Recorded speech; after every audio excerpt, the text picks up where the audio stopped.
Hi everyone, I'm Angela from the AAASE Junior Board, and we're joined with Mr. Noah Tan over here. I'd like to ask you a couple questions if you're okay with that. Yeah, of course. Yeah. So my first question is how did you get into your field, your career right now, and how do you envision going forward from your career? That's an interesting question. Actually, my route towards wanting to be a lawyer and wanting to go into international security is a bit more circuitous than people think. I actually started wanting to be a music composer and conductor. In around my senior year in high school, I got really into global conflicts, why they arise, and whether there's any other vehicles other than armed conflict that we can use to kind of hash out issues. So I was doing kind of a thesis in high school about the Israeli-Palestinian conflict, and kind of a week after I'd submitted that thesis to the repository, there was kind of rocket exchange between the two of them, and so I kind of realized that, wow, something that I was working on just a week ago could have very applicable and practical implications in our world today.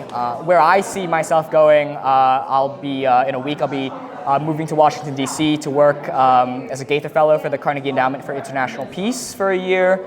And then I'll be attending Harvard Law School, hoping to pursue a degree in law because I feel like that's kind of the mechanism in which a lot of international issues are hashed out. That's great. Thank you so much. Yeah, of course. Hello, I'm Alexa, and I wanted to ask you what you thought of the presentations that you saw earlier. Yeah, the presentations were amazing. I got to catch a few of them, and it was such a privilege to see these rising 9th through 12th graders, I believe, basically do an entire startup incubator / hackathon. And I was informed that they only got kind of a week to work together in teams, and just in talking with the other kind of innovation mentors, they were really committed to the process, kind of sleeping on mattresses in the basement and bringing whiteboards down and having prototypes in the second day. So incredibly impressive from these young STEM and individuals, and definitely a lot of promise for the future. I don't think I imagined myself doing anything of that caliber at their age. So incredibly impressive. The presentations were great, and I'm excited to see what the results of the competition are. Cool, thank you.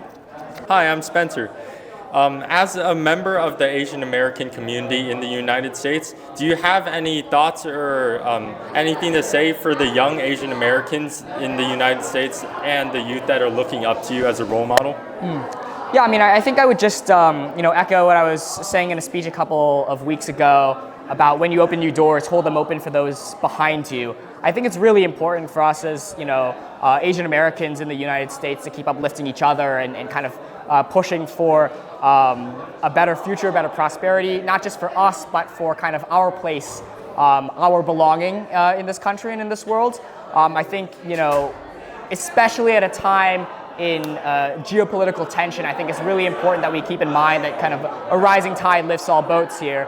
And so for me, it's just about kind of when you're charting new paths, making sure that the people behind you are kind of having that opportunity to have it easier than you did.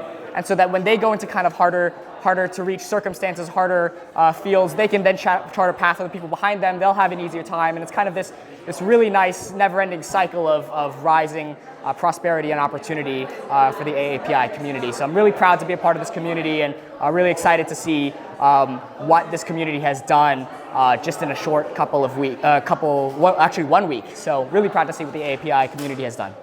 Thank you so much for your time. Yeah, of course.